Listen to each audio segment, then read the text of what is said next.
Microscopy and Cell Theory. Welcome to our look at Robert Hooke and how he changed our view of tiny living things.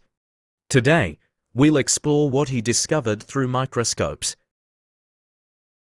Robert Hooke was an English scientist in the 17th century. He was curious about science, including physics and biology. One of his big achievements was improving microscopes. Hooke improved the design of the microscope, which is a tool that lets us see objects that are too small for the naked eye, such as cells.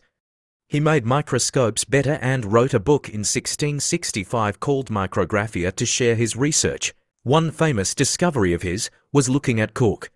He saw tiny box shapes and named them cells, which means small room in Latin. Those shapes were actually the walls of dead plant cells. This discovery helped what we call cell theory. Take a look at cork under a microscope here. Cork under the microscope. Yeah, okay, so here we are, that's cork. Those little boxes that you see, well, these are the individual cells, and as a matter of fact, we're talking about the cell walls. The cell walls, these are the things that we can actually see much better than the rest. And those dark bubble-like round structures, these are air bubbles because...